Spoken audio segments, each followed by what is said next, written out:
You don't have to walk this path alone. I'm here, I'll take you through the hill you climb all on your own. It's steep and long. Hey there, welcome to Manna-Festations. I'm Penny Cook, and thanks for joining me here today. Today's conversation is about something many of us quietly wrestle with. That's finding our direction and our inspiration. But God always has a purpose for us. So today, my bestie's in the house. So this is a very special podcast for me. Susan and I have known each other for many, many years. I was 3 and you were 4. Yes, ma'am. And so that's about 65 years of friendship, and I just gave our age away, sorry. Hey, I'll tell you. We met in a church nursery in our home church in Austell, and throughout life, we went separate ways. She moved to Alabama at one point. We were still in Georgia, but we would see each other during summer, so we always kept in touch. And now the Lord has given us the gift of worshiping once again and serving together at Union Grove Baptist Church in Lithia Springs. So at this point in our life, I feel like she knows most of my stories. I know most of hers. Mm-hmm. And she's an incredibly talented artist who captures musicians and guitarists in such a powerful and unique way. But before we dive into your story, you know, I like to connect the theme of the podcast with God's provision of his children. And in the wilderness, in the book of Exodus, that was manna. So, kickoff question here. What's your favorite type of bread? It would have to be scones or scones. Ooh, eaten yes. only in England. Doesn't count here. It has to be in England. I'm saying because I love those. And high tea, preferably. And high tea, yes. My favorite's a blueberry scone, or how'd you pronounce that? Scone? Well, I don't know. we watched a TV show with a lady who made them, said they were prize-winning scones. Scones. So who am I to argue? Yeah, well, my friend Naomi Frick makes some excellent scones, or scones. And, and I had one yesterday morning for breakfast even, so really good. And so she owns Yellow Daisy Bakery in Dallas, Georgia. And she made some amazing banana nut bread that I'm going to gift to you today. It's fresh baked this morning. Well, if you've listened to my podcast before, you know I love most bread, but I really do appreciate a more healthy diet, especially these days.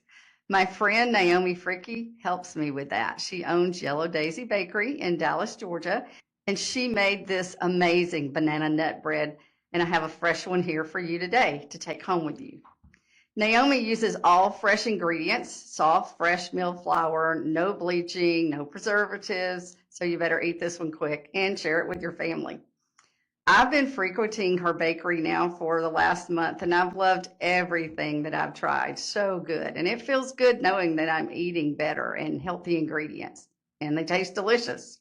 So you can find Yellow Daisy Bakery on Facebook, and the owner, Naomi Fricky, she'll post weekly menus and a price list. So go check out Naomi at Yellow Daisy Bakery in Dallas, Georgia. We'll drop a link for her Facebook page and a QR code in our show notes at the end of this episode. And when you contact Naomi on your first purchase, she'll give you 15% off. Susan, before we get deep into your journey, tell us just a little bit about your work. And for those who can barely draw a stick figure like me, what exactly do you create with your art? I draw. I have loved to draw. I was telling Dennis I've loved to draw since I could hold a crayon in my little hand. That carried along with me as I grew up, and I always loved to draw just for fun. I liked graphite. I like colored pencils, and I have learned to use pastels, which look like chalk, but they're more like the oil paint ingredients, but with a different binder. Oh, okay. So they are a stick. They're not in a tube. They don't have an oil-based binder. But I like to draw. Okay. And I started out of college drawing birds and wildlife. Mm-hmm. And I did that for 15 years. And then in a strange little story, a little incident, I found myself working with pastels in a weekend workshop, and I fell in love with it. Wow.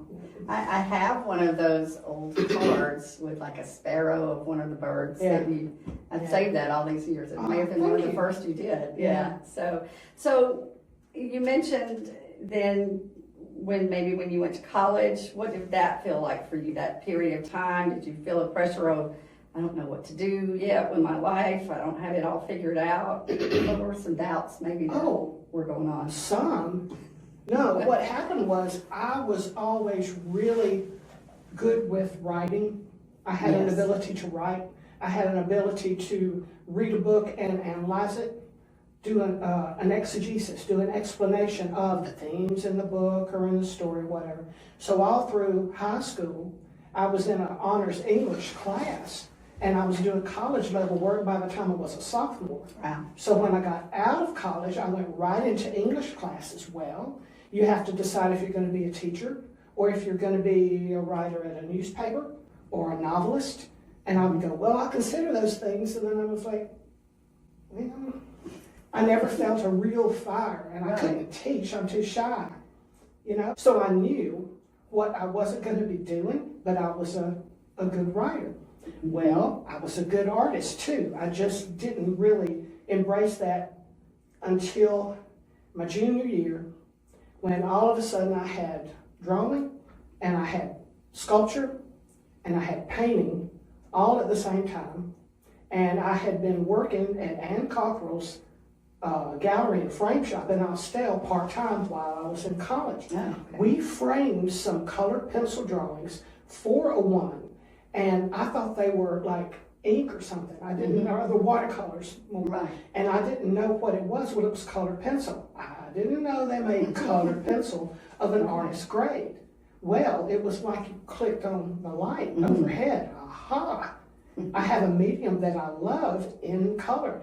And that was the beginning of my decision to be an artist. Wow. And well, it wasn't my decision. It was the good Lord opening the door and kind of going, time for you to Nudging you go on. through. I knew what I wanted to do, Yeah. but not until I was a junior in college. And that's where your story gets interesting. So tell us more about that. The teacher influenced you. Well, in college, I had good art teachers, but once I graduated, I had done the colored pencil drawings for a long time, 15 years. And I guess it was in the very early 90s. See, I graduated in 1980. So in the early 90s, a fantastic artist named Robert Meredith, a Georgia boy, native Georgia boy, moved back to Marietta.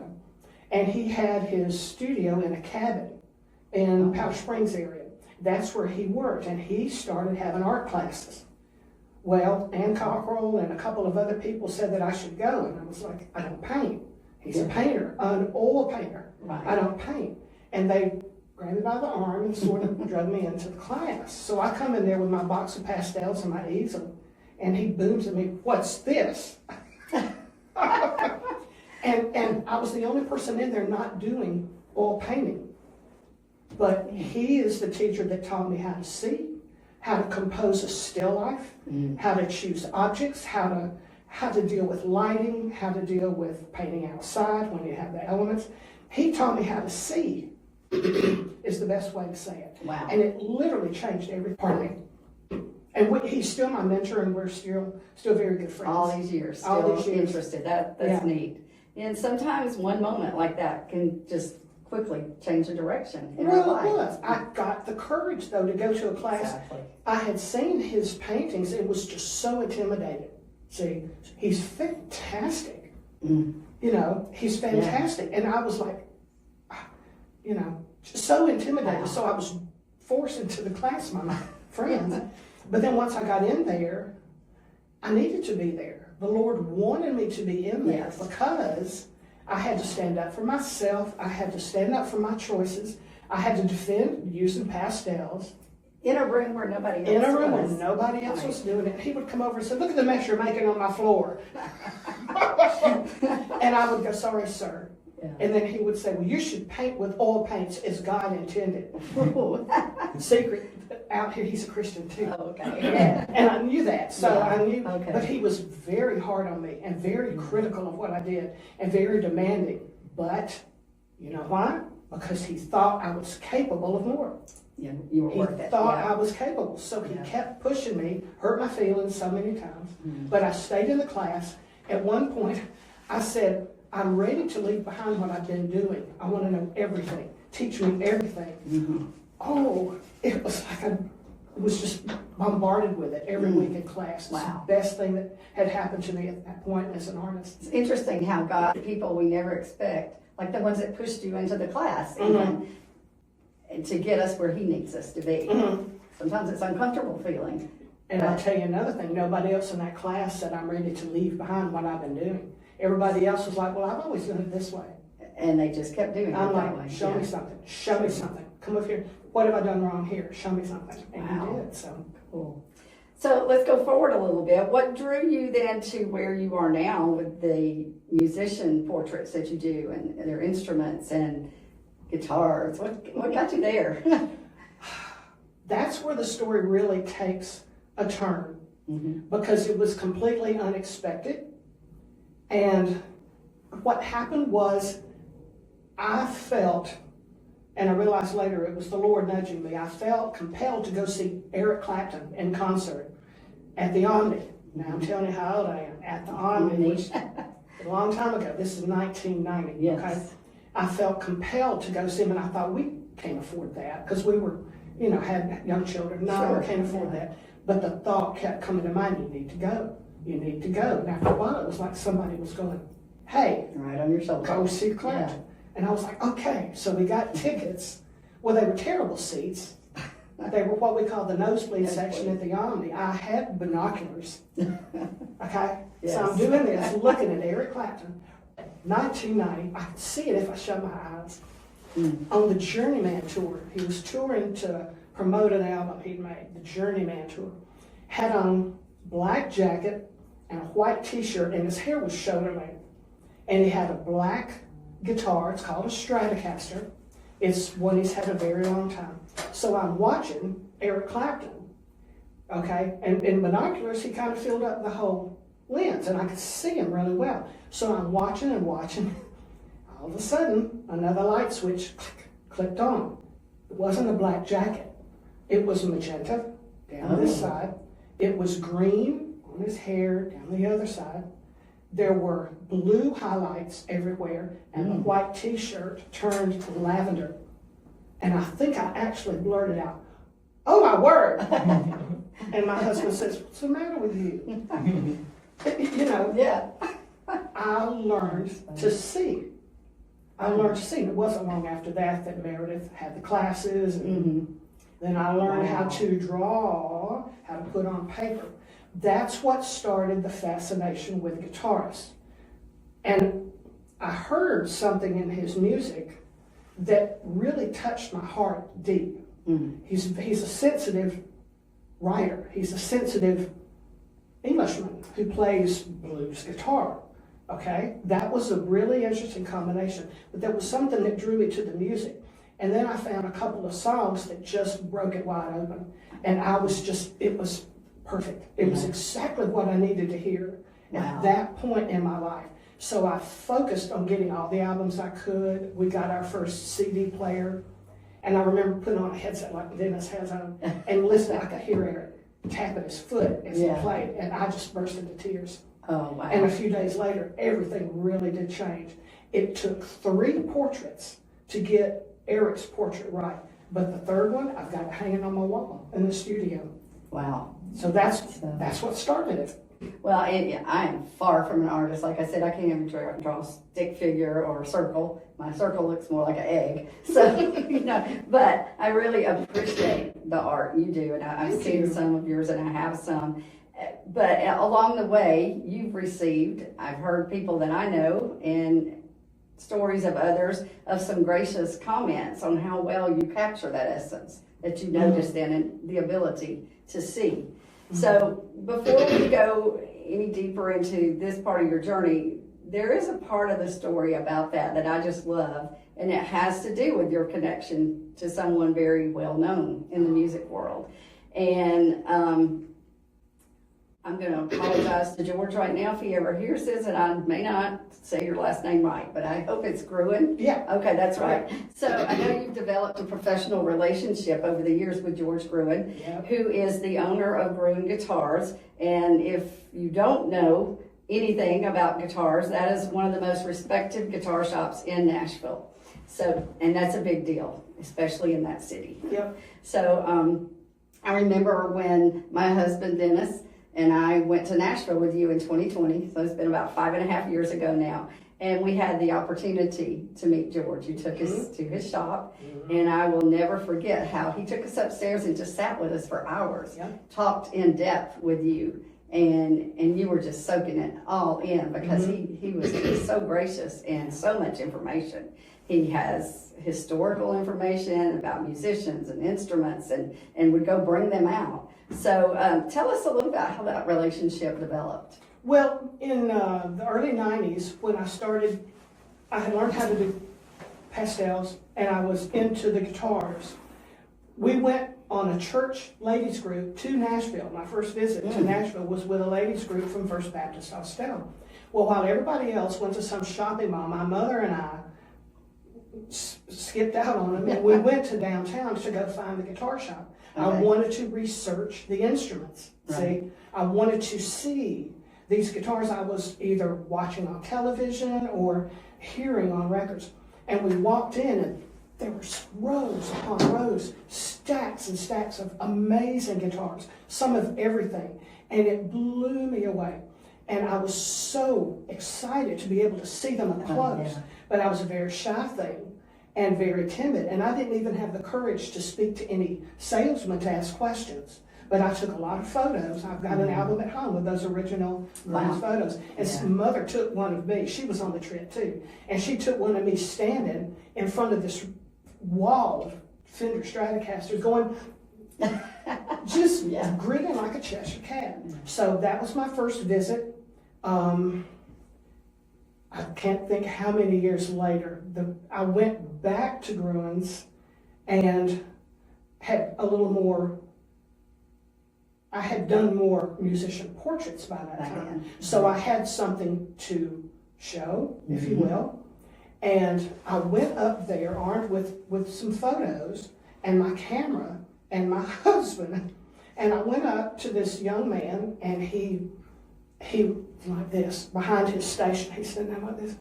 He's a salesman. He knew a lot. And he's cool as grits, but he's a young man, you know. And I go walking up to him, and I said, "Hi, I'm Susan." And he said, "Hi." And I said, "I'm here to research guitars for portraits that I do. You know, can you show me some of these?" And he said, "Yeah." And so then, on this row over here on the wall, there's a row of beautiful red guitars. They're sort of, I don't know, it's the wood grain. It's not painted red, it's stained. Okay, so they're beautiful. And they're called Gibson SGs. And I looked at them, and I knew enough already to know that some of them were really old. They date back to the 60s. Wow. Yeah. And I said, "Now tell me about that row of SGs over there. I'm thinking the ones on the left are the oldest ones, correct?" And Lloyd goes, and he looks at me and he says, "Actually, they are." So he got up off his bench, we went over there together, and he pointed out the details on the SGs where you can tell, you know, how old they are. Well, we spent maybe an hour and a half, me and Lloyd, going around. He would show me different things, and the coolest thing was, he looks at me and he grins and he says, "I have something to show you. Wait here." So he left and he went upstairs. I found out later he went upstairs to the showroom, and he came walking down at the other end of the room, and it was the coolest thing. All these men are standing around looking at guitars and picking them and stuff. When Lloyd came walking towards me with, what year is it? A 1959 Gretsch Penguin, white Penguin guitar that belonged to Dan Fogelberg. Oh, wow. Go look him up if you don't know him. You need to know who Dan Everybody Fogelberg should know who Yeah. is. He had that in one hand and an old Fender Stratocaster in the other. So Lloyd comes walking towards me with those guitars, puts them on these ottomans, and says, "Now you can take your photos." And as I took the photos, he explained to me that the Fender Stratocaster, I think it was a 1954, It was one of the first ones ever made. Wow. Ever made. And it was in remarkably good shape. So we talked about that. I said, there's not much wear. So me and Lloyd just chat. And then he told me that Dan Fogelberg had passed away, and his estate, his family, brought the guitar to Bruins for them to sell it on their behalf, which is what they do a lot of. Yeah. They handle the sale of guitars because they're known as a vintage guitar dealer, and people come looking for vintage guitars. This was a gorgeous. Gretsch guitars are kind of flashy. It had gold trim on it, had glitter in it. Oh, wow. And it was cream color. Lloyd pointed out the age marks on it. He taught me how to tell the age. Oh, it was a lesson. It was an absolute lesson. And he knew you were a serious artist He by knew this I was point. serious. Yeah. And so ever since then, well, I took pictures of Lloyd playing a Les Paul, an early 60s model Les Paul, Gibson Les Paul custom, if anybody looks it up. So he was playing it. It sounded good, and it wasn't even plugged in. Oh, wow. Well, what I did was I went home and I did his portrait. And like the next year when I came back, I brought the portrait so that he could see it. And he was speechless. He was just speechless. And he said, oh, you didn't have to do that. And I said, how can I resist? Yeah, right. So I made 8 by 10 of it and sent it to him, and he had it on his station from then on. That's cool. Yeah. And you painted one of George that is That came later on. Yeah. See, I didn't have the courage to meet George yet. I met Lloyd, and I met this wonderful man named Wes Lenoir, I believe is how he says his name. He'll tease you and tell you the wrong thing. So if I said it wrong, it's his fault. But I met Lloyd and Wes, and they both answered a lot of questions. And I would go casually back, went back one more time, I think, and I said hello to them and saw some more guitars. But in 2012, I got my courage up, and I was going to go to Nashville with a friend and her daughter. And so I thought, it's time to meet George. So you knew who he was, you just hadn't met him. Yeah. By Okay. reputation, if nothing else. But he's knows everything. He's very opinionated. Yes. He doesn't suffer fools gladly. Right. And I saw what kind of people go in there, and I had read articles. I read in guitar magazines about him. Well, I read how he is with people that try to impress him. It's like, so I thought, well, but I was there to learn. Right. I was there to ask questions. You get somebody of George's caliber where you can ask questions, it's like a treasure trove. I'm sure. And I don't know nothing, to put it real simply. I don't know nothing. Not in the presence of somebody like that. So I emailed the shop, I got his email address, and he responded like a gentleman. He said, I would be more than happy to meet with you. Oh, wow. And I'll show you some of our fine instruments. So I was like, woohoo. Well, I got there, and I was late because my friend was la-di-da, and they were real serious about getting there on time. So we got there late. George was across the street. One of the sales guys went and got him, and he came in and he was looking like this. He said, well, I was supposed to meet with somebody here 20 minutes ago and they're late. And I said, that's me, my friend was driving, I'm sorry I'm late. Yeah. And so he looked at me, but I mean, look at me. I don't look like a guitar player, and I'm just a little, smiling woman who looks very nervous. And so he looked at me and a little grin breaks out on his face. And so I handed him some photos. I had a notebook, a good one, by the 8 by 10s, leather-bound book with the portraits I had done.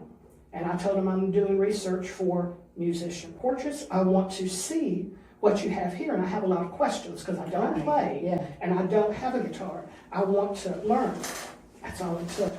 And from then on, he was by my side for hours that day. Wow. He took me around the shop and showed me things. He took me upstairs and, no, actually we went. He said, well, it's about lunchtime and I'm hungry. Would you like to go out to lunch? Wow. And I was like, so it was just me. Yeah. It was just, and so he took me over to Panera Bread, which was behind the shop, right next door to the Grand Ole Opry. Oh. To the Ryman. The Ryman. The Ryman. The one Grand Ole downtown, Opry. yes. Right next door to the Ryman Auditorium. Wow. So George and I walk in with George With Bruin into that Panera, and I see the Ryman and go, hello.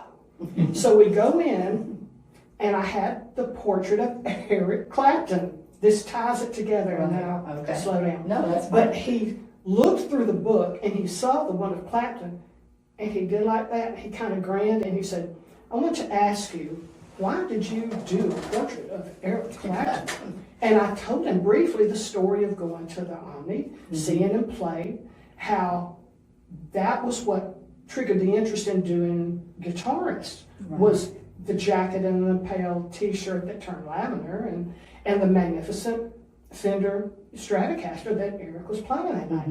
And so George kind of rears back. And if you know Clapton's history, he has like a gazillion guitars.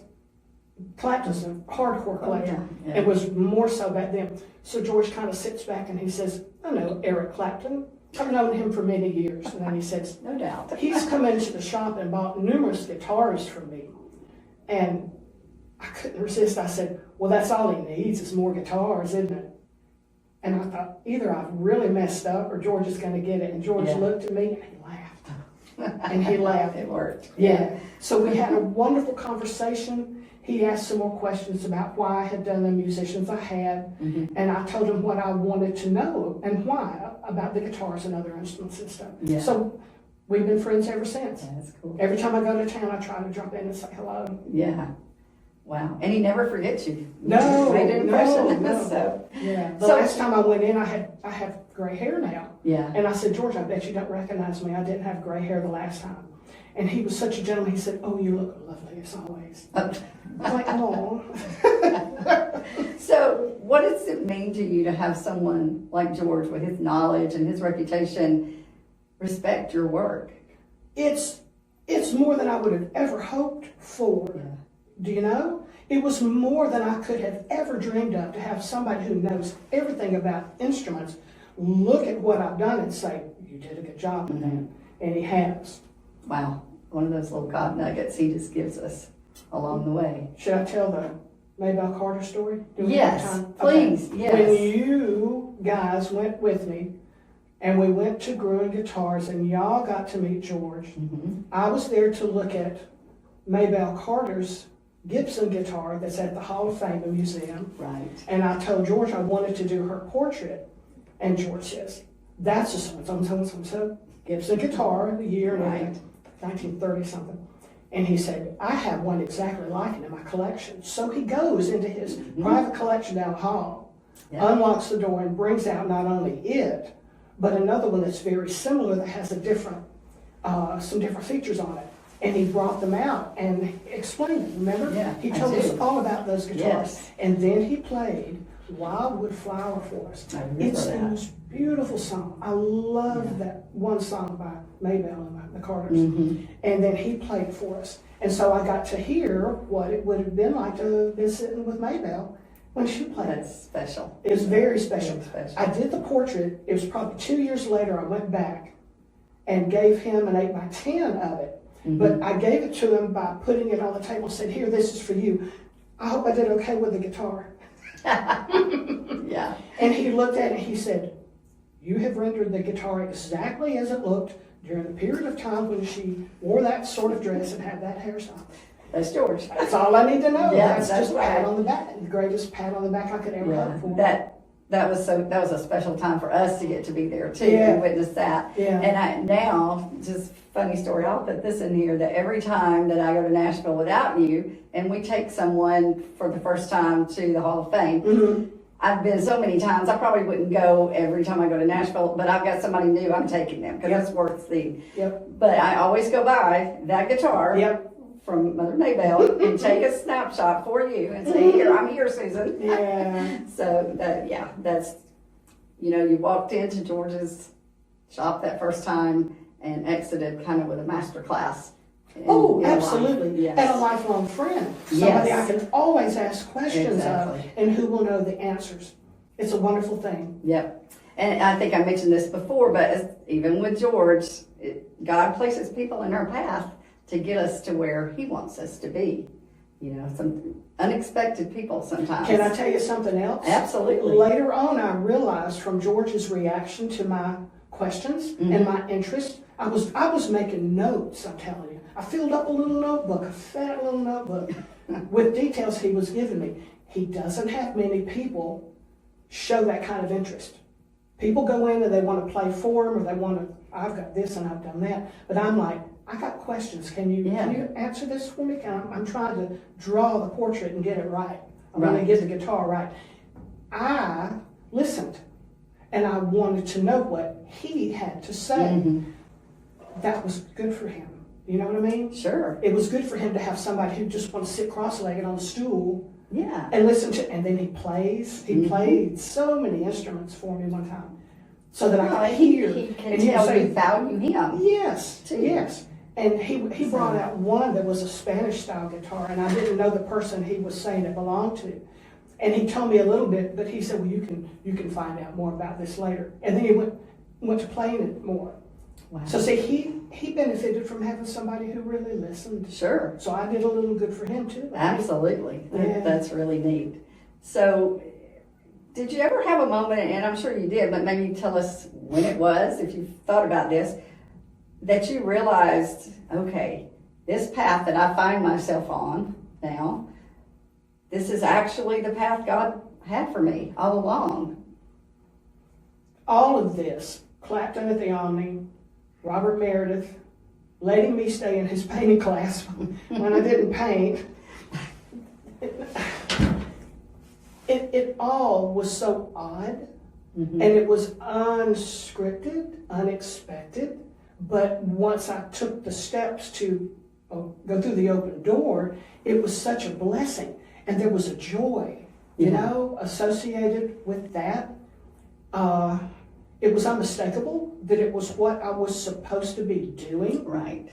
Yeah. And it was, I mean, I was going down this pathway when all my other artist friends were doing vases of flowers and landscapes. And I was like, see y'all later. You know, and I do landscapes, and I have done still lifes, and I've done a pot of, you know, flowers or a bowl of apples, and enjoyed it, and they sold, and it was fine. But I had a solo show at a gallery in Ackworth. I had 53 musician portraits. Wow. Nothing else. Filled up this gallery with musician portraits. I invited Robert Meredith to come to the show, and I was like, oh, because he was really hard on me in class and telling me what I'd not done right. He walked in the class. He's going to get a kick out of me telling this story. He looked around and did this and looked around, walked over stuff to get to all the portraits, and towards the end of the evening he said, there's not a weak one in the show. Reed heard him say it too, so that's proof it's true. And he said, 53, right? 53. Wow. He said, there's not a weak one in the show. And then he looked down at me, you know, real, you know, I'm Meredith. And he said, first thing you need to do is you need to go to Nashville. And he said, you have found your niche. This is what you are meant to do as an artist. Wow.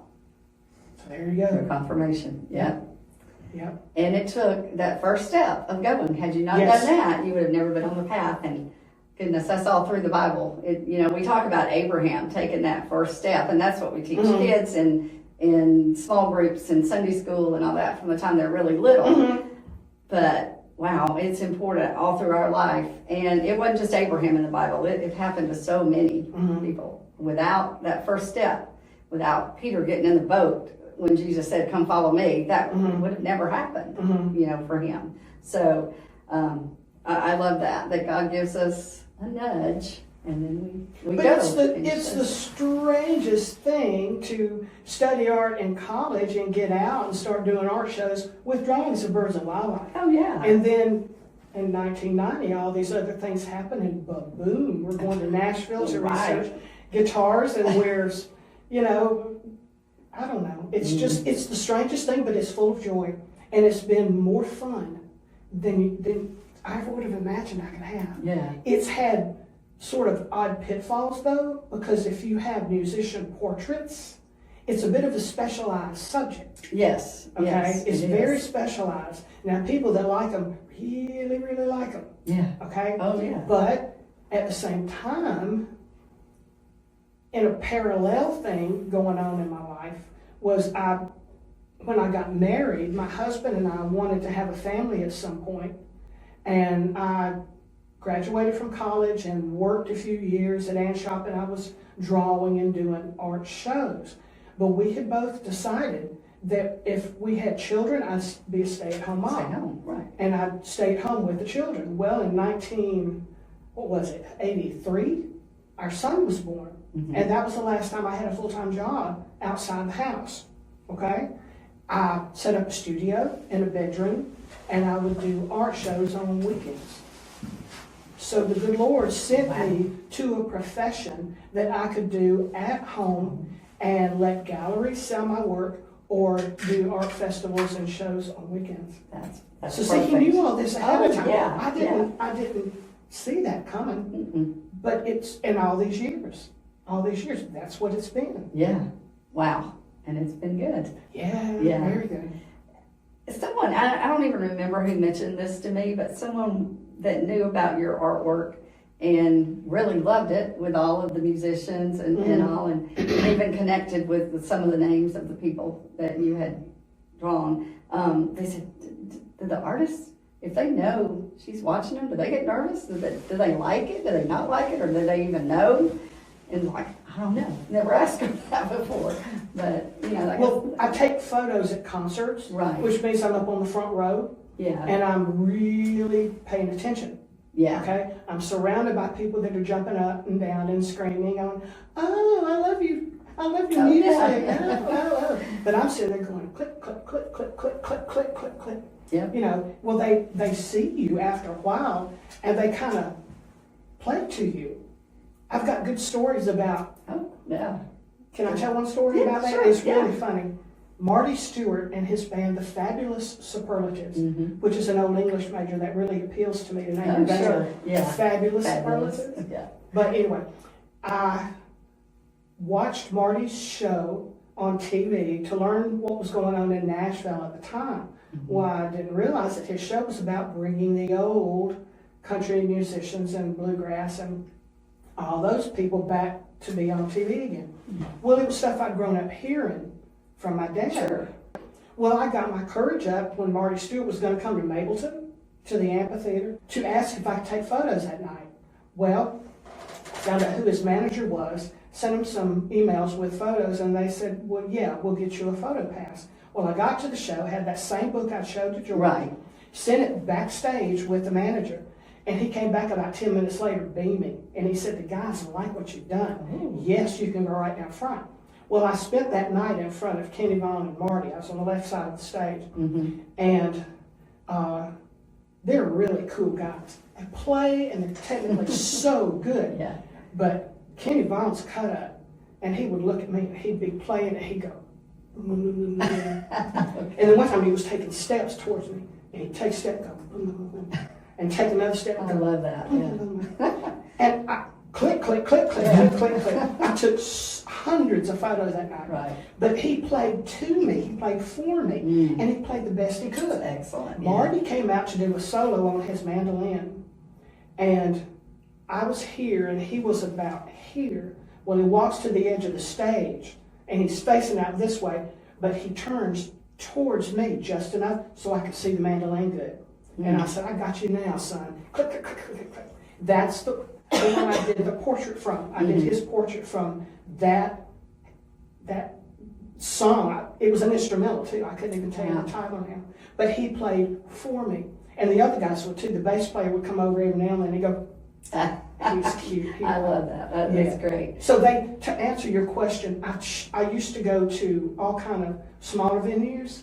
I would go to the Legion Hall to watch my husband's cousin play. Right. Okay, him and his friend Kurt would play for us because we were there for the music. Everywhere that anybody saw me taking photos and I got to talk to them, they were so pleased to be really heard and watched and listened to, instead of people being there to drink or just to talk with their friends. So that's good. You get an inspiration from that too, because yes, you can tell they're appreciative, and so that's great. And God does that along our way many times. It's just give us just enough inspiration and opportunity at every step to keep going. That next step that He's just taking us, kind of like manna. We want to connect it. Yeah. You give manna along for a 40-year journey. That's a long time for that. But so what would you say for our listeners today who might sense God leading them in a direction that looks really different from what everybody else around them is doing? You have any words of like encouragement or wisdom for them? Well, it's hard to know what the difference is in an idea and God telling you should do something, okay? Which means you need to pray a lot, read the Bible a lot, be aware of how God speaks. Yes. Learn how he speaks to you.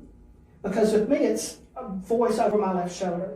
A time or two I've actually gone, because it felt like somebody was there. The Holy Spirit spoke so loud and so distinctly. Yes. Learn how God speaks to you and pay attention to the kind of unusual things, perhaps, or the way the idea comes, or the words that are said. He has a way of speaking. Yes. Let me think. I had him give me some direction. It was 1.5 years ago now, and it began with the words, "Here's a thought," and I went, yeah, and it was him. And it was him. And it's always unique for but us. he had a different road for me to travel at that point. Mm-hmm. It meant stopping doing something I'd done for 40 years in my art career and focusing on something else. But that's how he got my attention. He said, "Here's a thought.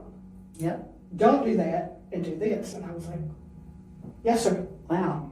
But you knew that because you knew his voice. I knew his voice. Yes, Yeah, because but that's you have a the relationship. thing. From getting out of high school and being a good English major going into college, but getting into the junior year and going, "This is not really feeling like a career." Right. Well, boom, boom, boom. Yeah. You know, pay attention and listen to him because he will give you advice. Right. He may take his time. Yep. And even if it's a different one than everybody else is walking, it's exactly the one, if you're one of the children of God, that he's designed for us. And he probably has somebody for you to bless along the way. Yes. Yeah. Yes. Good point. That's happened so many times. Yes. So, again, your story reminds us that God often leads us in ways that are unique and created. And I'm so grateful for that. I would not want to be like 50,000 other people if we all looked alike doing the same thing. What a boring world that would be. So your story is a beautiful reminder of how God also doesn't rush our journey. You were talking about throughout school, you thought you were on one path and then it changes and he takes us through different. Oh, another thing too though, but he brought me back to the thing I had always loved to do, draw. Yes. Okay? He brought me back to the thing that deep down inside, I always loved to do best. Mm-hmm. So that's something to pay attention to. Yes, it is. What do you really enjoy? I read an article one time and the writer said, think about things that perhaps since you were young always made you happy or always got you energetic and interested and excited about doing something.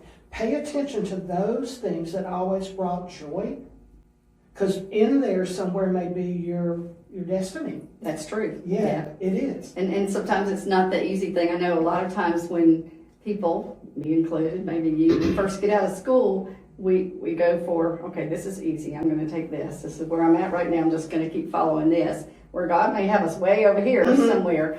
It's not always easy, but it is the best if we'll just listen. Right. So, yes. And again, it's that courage to take the next step. So let's just do a quick prayer to close with. And Lord, we just thank you again for this opportunity. And for anyone listening who feels unsure of their path, remind them that they are fearfully and wonderfully made, like you tell us in your Bible. And that you are guiding them one step at a time. Ignite the passion for the work that you've designed for us, your children. Jesus, we love you and thank you for loving us. And we pray all these things in your name. Amen. Amen. Susan, thank you for joining us today. This has been so fun and what a blessing. So I'm Penny Cook with Manna-Festations, trusting God for today.